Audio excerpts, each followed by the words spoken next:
Hey guys, my name is Anuj Kumar Sharma and welcome to अपनी कक्षा। और आज हम बात करने वाले हैं कि how should you start practice coding.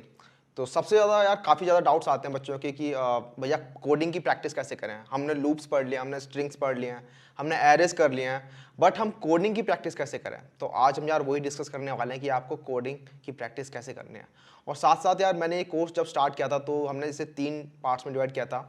आपके बेसिक्स, आपके ऊप्स और आपका जो कलेक्शन फ्रेमवर्क है वो, उसके बाद एल्गोरिदम्स। तो हमने बेसिक वाला पार्ट कवर कर लिया है। अगर आप यहाँ देखोगे तो हमने ये जो बेसिक्स वाला पार्ट है वो हमने कवर कर ही लिया है। देख रहे हो, conditional statement, loops, array, strings. ये जो म्यूटेबल स्ट्रिंग्स है ये हम बाद में डिस्कस करेंगे जब हम क्लासेस और ऑब्जेक्ट्स के बारे में पढ़ लेंगे। बट ये बेसिक्स आपका पार्ट कवर हो चुका है। इसके बाद हम मूव करने वाले हैं ऊप्स के अंदर। ठीक है, तो ऊप्स के अंदर हम पढ़ेंगे क्लासेस के बारे में, ऑब्जेक्ट्स के बारे में, इनहेरिटेंस, पॉलीमॉर्फिज्म्स। तो ये सारे जो टॉपिक है ये आपके थ्योरेटिकल टॉपिक्स होते हैं।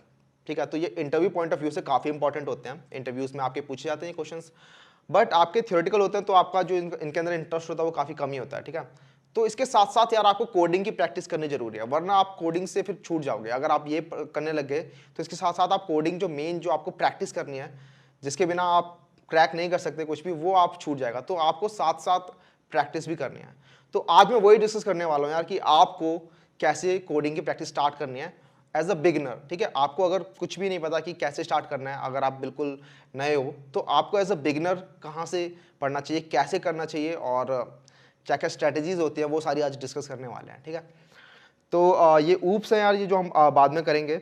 उसके बाद हम ये कलेक्शन फ्रेमवर्क करने वाले हैं। ठीक है, तो कुछ वेबसाइट्स होती हैं यार जिसको हम डिस्कस करेंगे कि आपको कहाँ से स्टार्ट करना चाहिए। ठीक है, बच्चों का सबसे पहले ये डाउट आता है, काफ़ी सारे डाउट्स आ रहे हैं मेरे पास कि भैया इसे स्टार्ट कैसे करें, मतलब कहाँ से पढ़ें, कैसे पढ़ें, मतलब कहाँ से स्टार्ट करें। तो ये कुछ वेबसाइट्स हैं यार जो बिगनर फ्रेंडली हैं काफ़ी। अगर आप नए हो तो आपको ये वेबसाइट्स काफ़ी अच्छी लगेंगी। कुछ और भी वेबसाइट्स होती हैं जो कुछ एडवांस थोड़ी होती हैं, जिनके अंदर अगर आप बिगनर्स हो तो आप उनको ठीक से नहीं कर पाओगे। उनके अंदर आप मूव कर सकते हो एक बार अगर आप इनसे फेमिलियर हो जाओ तो, जैसे कि आपकी कोड शेफ हो गई, स्पॉज हो गई, कोड फोर्सेज हो गई। ठीक है, और भी कुछ वेबसाइट्स होती हैं जो काफ़ी इंपॉर्टेंट होती हैं, बट वो कॉम्पिटिटिव प्रोग्रामिंग के लिए। तो हाँ, एक कॉम्पिटिटिव प्रोग्रामिंग जो है वो भी एक इंपॉर्टेंट टॉपिक है जिसके अंदर हम बाद में बात करेंगे। तो कॉम्पिटिटिव प्रोग्रामिंग यार काफ़ी अच्छा तरीका होता है अगर आपको कुछ भी कोडिंग सीखनी है। तो अगर आपको कोडिंग सीखनी है, आप चाहते हो कि आप कोडिंग के अंदर मास्टर करना चाहते हो, तो कॉम्पिटिटिव प्रोग्रामिंग काफ़ी इंपॉर्टेंट है। बट कॉम्पिटिटिव प्रोग्रामिंग की बात नहीं कर रहे इस वीडियो में। हम इस वीडियो में बात कर रहे हैं कि आपको कैसे प्रैक्टिस करनी है कोडिंग की। कॉम्पिटिटिव प्रोग्रामिंग के ऊपर एक सेपरेट वीडियो हम बनाएंगे। ठीक है, तो सबसे पहले कोडिंग प्रैक्टिस वेबसाइट्स है, इनके बारे में बात कर लेते हैं। तो ये 3 वेबसाइट्स मैंने यहाँ लिखी है, आपकी गीक्स फॉर गीक्स, आपकी हैकर अर्थ, आपकी हैकर रैंक। ये तीनों वेबसाइट्स यार मैंने अपने एक्सपीरियंस से नहीं बता रहा, काफ़ी सारे लोगों से बात की उसके बाद ही पता चला, मेरी भी फेवरेट हैं। और काफ़ी सारे लोगों से बात करने के बाद पता चला है कि ये जो वेबसाइट्स हैं वो काफ़ी इंपॉर्टेंट होती हैं बिगनर्स के लिए। तो गीक्स फॉर गीक्स है सबसे बड़ी साइट। तो गीक्स फॉर गीक्स यार, आप अगर आप कॉलेज के अंदर हो तो आप पूरे 4 सालों में से काफ़ी बार सुनने वाले हो गीक्स फॉर गीक्स को। सिर्फ कोडिंग नहीं होती इसके ऊपर, आपको जो भी इंटरव्यू रिलेटेड जो भी आपकी क्वेरीज हैं, आपकी गेट रिलेटेड जो भी क्वेरीज हैं, आपकी RDBMS हो गई, आपकी नेटवर्किंग हो गई, ठीक है, आपका ऑपरेटिंग सिस्टम हो गया, मतलब 4 साल की इंजीनियरिंग के अंदर जो भी आप सोच सकते हो, जो भी हेल्प चाहिए, वो सारी चीज़ें आपको गीक्स फॉर गीक्स पे मिल जाएगी। ठीक है, काफ़ी बड़ी वेबसाइट है ये। तो इसको ज़रा देखते हैं। तो इसका जो लिंक होगा वो आपको नीचे मिल जाएगा।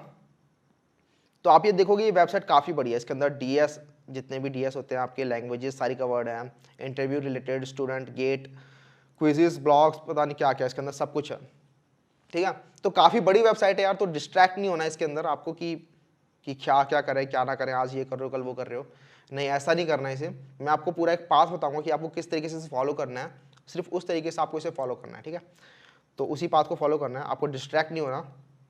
और आप यार ओवरवेल्म भी नहीं होना इस वेबसाइट को देख के कि भैया इसमें तो बहुत कुछ है, मैं कैसे कर पाऊंगा। ठीक है, ओवरवेल्म बिल्कुल नहीं होना इस वेबसाइट को देख के। जो मैंने आपको बताया अगर आप वो करते रहोगे तो बस तैयार पार। ठीक है, तो इसके अंदर आपको साइड में आना है और यहाँ पे एक ना टैब होगा टॉपिक वाइज, ये रहा टॉपिक वाइज प्रैक्टिस। ठीक है, इसका लिंक आपको दे दूंगा, टॉपिक वाइज प्रैक्टिस का। इस लिंक पे जाना है और यहाँ पे जितने भी आपके टॉपिक्स होते हैं, आपके सारे जितने भी टॉपिक्स होते हैं कोडिंग्स में, वो सारे आपको यहाँ पे मिल जाएंगे। ठीक है, तो अभी तक हमने एरेज और स्ट्रिंग्स डिस्कस कर लिए हैं। तो आप चाहो तो यहाँ पे एरेज और स्ट्रिंग्स के क्वेश्चन कर सकते हो। अगर आपको इनके अलावा भी चीज़ें आती हैं तो आप उनको भी ट्राई कर सकते हो इस वेबसाइट पे। ठीक है, बेसिकली जितने भी आपके डेटा स्ट्रक्चर्स हैं, जितनी भी एल्गोरिदम्स हैं, जितनी भी लैंग्वेजेस हैं आपके, और भी जो भी चीज़ें हैं, जितने भी टॉपिक्स आप सोच सकते हो कि ये पूछे जा सकते हैं किसी भी टेक्निकल इंटरव्यू के अंदर, वो सारे आपको टॉपिक्स यहाँ पे मिल जाएंगे, उससे ज़्यादा ही मिल जाएंगे।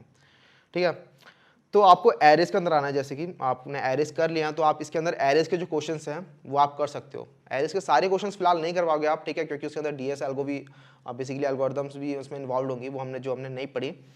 बट आपके इसके अंदर अगर आप जाओगे डिफिकल्टी के अंदर, तो स्कूल लेवल और बेसिक लेवल के क्वेश्चंस आप इजीली कर सकते हो इसके अंदर। ठीक है, स्कूल लेवल और बेसिक लेवल के क्वेश्चंस मैंने इसके अंदर देखे हैं, वो मुश्किल नहीं है, उनके अंदर आपको कोई एक्स्ट्रा एल्गोरिदम्स पढ़ने की जरूरत नहीं है, आप इजीली उनको कर सकते हो।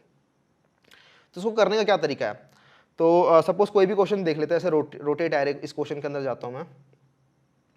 तो इसके अंदर सबसे पहले आपको क्वेश्चन मिल जाएगा और उसको किस तरीके से करना है, आपको इनपुट मिल जाएगा, इसका आउटपुट मिल जाएगा कि आपको आउटपुट कैसे देना है। ठीक है, और नीचे आप यहाँ पे इस क्वेश्चन को अटैम्प्ट कर सकते हो। आप यहाँ पे अपनी लैंग्वेज चूज करते हो, अपनी मर्जी की, आपका अगर C++ से कर रहे हो तो C++ चूज कर सकते हो, जावा चूज कर सकते हो। ठीक है, और यहाँ पे से अपने क्वेश्चन कोड को लिख के सिंपली सबमिट कर सकते हो। ठीक है, तो ये आपका गीक्स फॉर गीक्स है। इसके अंदर अगर आपको क्वेश्चन में आप फंस रहे हो कि ये क्वेश्चन कैसे होगा, अगर आपको समझ में नहीं आ रहा कि ये क्वेश्चन कैसे होने वाला है, तो आप यहाँ पे देख रहे हो एडिटोरियल का बटन है, इस पर क्लिक कर सकते हो। तो आपको इस क्वेश्चन का जो भी पूरा का पूरा एडिटोरियल है, मतलब कैसे इसको सॉल्व करना है, अगर कोई वीडियो बनाई होगी गीक्स फॉर गीक्स की तरफ से तो वो भी आपको मिल जाएगी यहाँ पे। तो जैसे मैंने एडिटोरियल पे क्लिक किया, ये लिंक मिल गया मुझे, तो मुझे प्रॉपर एक डॉक्यूमेंटेशन मिली है कि इस क्वेश्चन को किस तरीके से सॉल्व किया सकता है, सभी लैंग्वेजेस के अंदर। ठीक है, डिफरेंट एल्गोरिदम से, और साथ में एक वीडियो भी मिल गई मुझे। ठीक है, तो आप ये वीडियो भी चला सकते हो।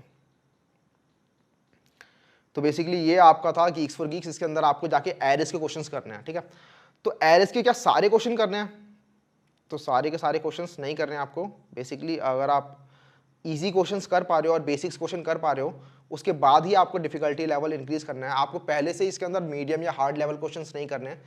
क्यों? क्योंकि आप फिर यार डिस्करेज हो जाओगे। ठीक है, अगर आपसे वो पहली बार में सॉल्व नहीं हुए तो आप बोलोगे यार ये मुझसे नहीं हो रहे। ठीक है, तो पहले आपको देखना कि आपको बेसिक और इजी लेवल के क्वेश्चन हो रहे हैं। अगर आप उनको कर पा रहे हो, अगर हाँ आपको लग रहा है कि हाँ 2 दिन में मैंने 10 क्वेश्चन कर लिए, 3 दिन में 15, ऐसे कुछ क्वेश्चन कर लिए मैंने, तो आप इजीली मूव कर जाना। ठीक है, आपको फिर क्या करना है, उसके बाद डिफिकल्टी लेवल थोड़ा बढ़ा देना है, फिर आप इजी या मीडियम में भी आ सकते हो, और फिर धीरे धीरे करके आपको मूव करना है। तो इसके अंदर से यार आप चाहो तो डेली के बेसिक क्वेश्चन जो है वो आप इजीली एक दिन के अंदर 5 क्वेश्चन कर सकते हो। तो आपको रूटीन बनाना है यार, आपको अपना गोल सेट करना होगा कि मुझे डेली के 5 क्वेश्चन जो है बेसिक तो करने ही करने हैं। आपको एरे खत्म करना है ऐसे करके, और आपको फिर स्ट्रिंग्स खत्म करना है।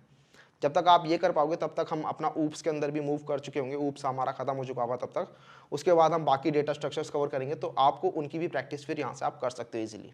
ठीक है, तो आपको basically school level, basic level, अगर आप इसके अंदर कंफर्टेबल होते आते हो तब आपको बड़े लेवल्स पे मूव करना है, वरना आपको डायरेक्ट हार्ड लेवल पे नहीं कूदना सीधे जाते के साथ ही।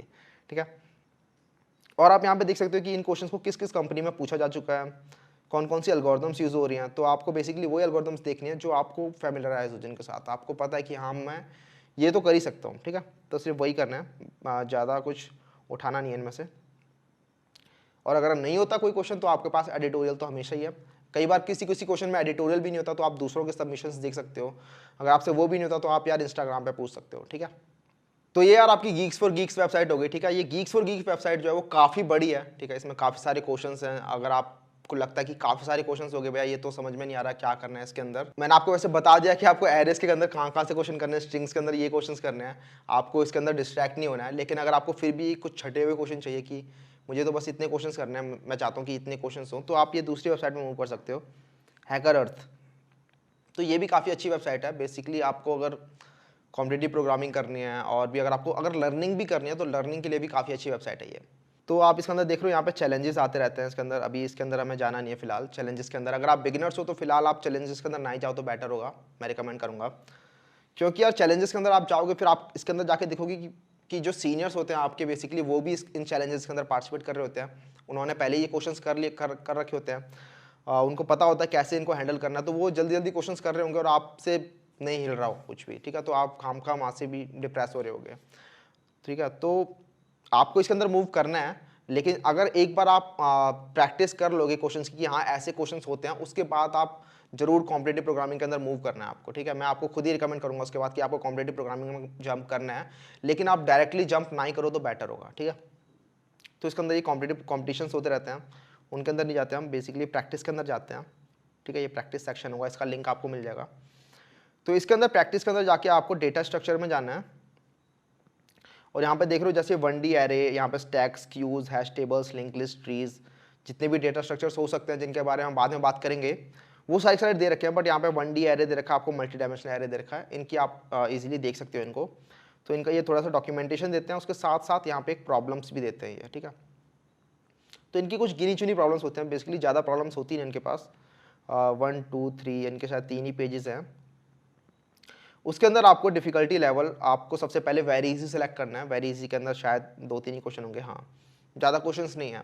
तो आपको सबसे पहले इनको अटैम्प्ट करना है। इनको अटैम्प्ट करने का तरीका भी गीक्स फॉर गीक्स वाले जैसा ही है, आपको ज़्यादा कुछ करना नहीं है। आपको सिंपली क्वेश्चंस मिल जाएंगे यहाँ पे, उसको इनपुट कैसे ले रहे हैं, ये आउटपुट कैसे ले रहे हैं, सिंपल है। और नीचे आपको कोड एडिटर होगा, आप यहाँ पर सेलेक्ट कर सकते हो आपकी मनपसंद की लैंग्वेज, जो भी आप चूज़ करना चाहते हो, C++, जावा, जावास्क्रिप्ट, जो भी आपकी लैंग्वेज है।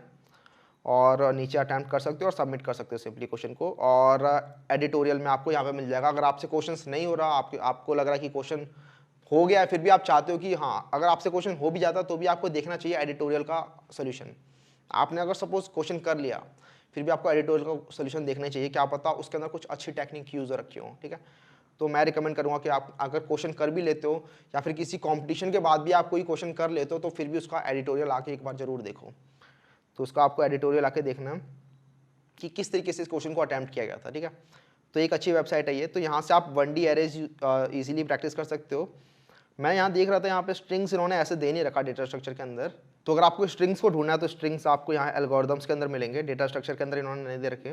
तो स्ट्रिंग्स एल्गोरिदम यहाँ पे आपको दिख रहा है, इसके अंदर बेसिक ऑफ स्ट्रिंग मैनिपुलेशन में आप जाओगे तो इसके अंदर आपको सारी प्रॉब्लम्स मिल जाएंगी, स्ट्रिंग रिलेटेड जितनी भी आपकी प्रॉब्लम्स होंगी वो यहाँ मिलेंगी आपको।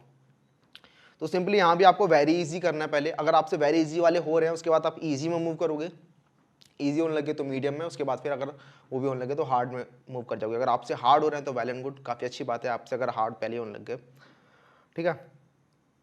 तो आपकी ये हैकर अर्थ वेबसाइट थी यार, ये भी काफ़ी अच्छी वेबसाइट है। और फिर एक हैकर रैंक वेबसाइट है जो भी काफ़ी पॉपुलर है जो वेबसाइट। तो हैकर रैंक यार, आपको हैकर रैंक और हैकर अर्थ के बारे में एक चीज़ और बता देता हूँ कि आपकी जो कॉलेज प्लेसमेंट्स होती हैं, तो जितनी भी कंपनीज आ रही होती है ना, वो जब कोडिंग राउंड लेती हैं तो वो भी हैकर अर्थ और हैकर रैंक का यूज़ कर रही होती हैं। तो कोई कंपनी आई, अडोबी आएगी आपके पास, या गोल्डमैन सैक्स आ रही है, कोई भी कंपनी आ रही है, तो वो अपना हैकर रैंक के ऊपर ही अपना टेस्ट ले रही होती है, ठीक है। तो अगर आप हैकर रैंक और हैकर अर्थ इन वेबसाइट से आप पहले ही फैमिलराइज हो, तो वहाँ आपको कोई अलग नया इन्वायरमेंट नहीं देखने को मिलेगा। वरना आप पूरे टाइम अगर इक्लिप्स में कोड कर रहे हो तो आपको फिर वो इक्लिप्स की आदत लग जाएगी, ठीक है। आपको एक बार हैकर रैंक के अंदर, हैकर अर्थ के अंदर कोडिंग जरूर करनी चाहिए। और मैं तो रिकमेंड करूँगा आपको पूरे टाइम इन्हीं में कोडिंग करनी चाहिए, आपको मल्टीपल कॉन्टेस्ट में पार्टिसिपेट करना चाहिए, ठीक है। बट अभी फिलहाल के लिए आप हैकर रैंक को देखते हैं। तो आपको अपने अकाउंट से लॉगिन करना है। मेरे पास अकाउंट पहले से ही था इन्होंने, हाँ ठीक है। तो ये आपकी सारी आ गई जितनी भी इसके अंदर इन्होंने फंक्शनलिटीज़ दे रखी हैं आपको। बेसिकली एल्गोरिदम्स के क्वेश्चन, डेटा स्ट्रक्चर के क्वेश्चंस और मैथमेटिक्स के क्वेश्चन। लैंग्वेज रिलेटेड आपके सेपरेट क्वेश्चंस होते हैं कि लैंग्वेज स्पेसिफिक की जावा स्पेसिफिक क्वेश्चंस होंगे, कुछ सी स्पेसिफिक क्वेश्चंस होंगे, वो आप यहाँ से ट्राई कर सकते हो। बाकी सारी चीज़ों को फिलहाल अगर आप ना ही देखो तो ही ठीक है, आप काम का डिस्ट्रैक्ट ही हो, ठीक है। तो फिलहाल आपको सिर्फ स्ट्रिक करना है कि इन चीज़ों को ही करना है।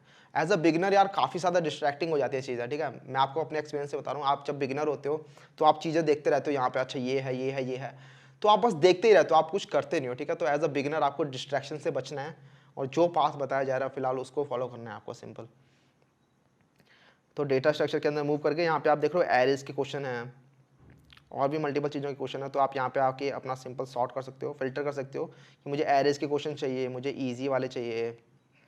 तो आपके एरेज के इजी वाले क्वेश्चंस आ गए। तो ये आप इनको यहाँ पे प्रैक्टिस कर सकते हो। बेसिकली हैकर अर्थ जैसा ही सिस्टम है इसका भी, जैसे ये मैंने सॉल्व किया हुआ है, कभी किया होगा। तो ये क्वेश्चन है, तो इसके अंदर आपके सबमिशंस आपको इस सबमिशंस में दिख जाते हैं। अच्छा, पहली बार में ही हो गया था,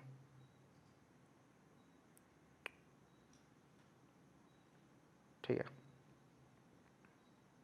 तो ये मेरा कोड था जो मैंने कभी लिखा होगा, अभी याद नहीं आ रहा मुझे, ठीक है। तो अपने टाइम पे जब मैं प्लेसमेंट्स की तैयारी कर रहा था तो हैकर रैंक पे आके, हैकर अर्थ पे जाके और गीक्स फॉर गीक्स पे जाके, और भी कुछ वेबसाइट्स थी जिनके बारे में बाद में बताऊंगा, उन पे जाके काफ़ी ज़्यादा प्रैक्टिस की थी, ठीक है। तो ये क्वेश्चन उस टाइम पे किए होंगे। तो बेसिकली आपको टेस्ट केसेस क्लियर करने होते हैं, तो मल्टीपल टेस्ट केसेस आते हैं। तो मतलब आपका जो कोड होता है वो मल्टीपल टेस्ट केसेस के लिए टेस्ट होता है।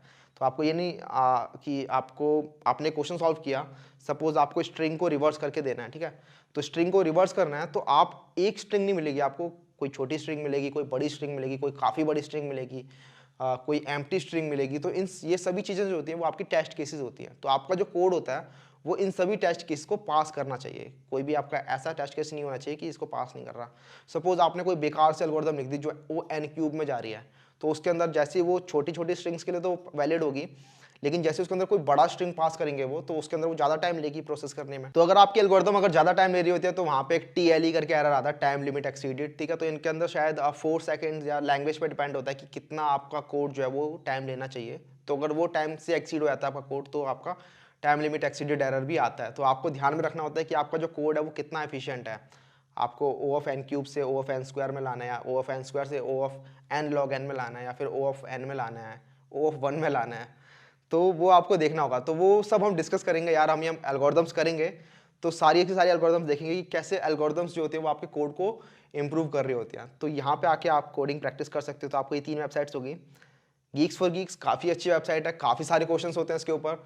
और बेसिकली मैं तो ये कहूँगा, आप अगर गीक्स फॉर गीक्स करने लग जाते हो, आप गीक्स फॉर गीक्स के अंदर जैसे बताया वैसे सॉल्व करते रहते हो, तो गीक्स फॉर गीक्स भी मोर देन इनफ होती है। बट काफ़ी लोगों को नहीं चॉइसेस चाहिए होती है। तो चॉइसेस के लिए आपके पास एक हैकर अर्थ वेबसाइट है, इसके अंदर भी काफ़ी सारे क्वेश्चंस हैं। और आपके पास एक हैकर रैंक वेबसाइट है, उसके अंदर भी काफ़ी सारे क्वेश्चंस हैं। उसके अलावा भी कुछ वेबसाइट्स होंगी जहाँ पे आप कॉम्पिटिशन्स, कोडिंग कॉम्पिटिशन जो होते हैं, कॉम्पिटिटिव प्रोग्रामिंग जिसे कहते हैं, वो प्रैक्टिस कर सकते हो, ठीक है।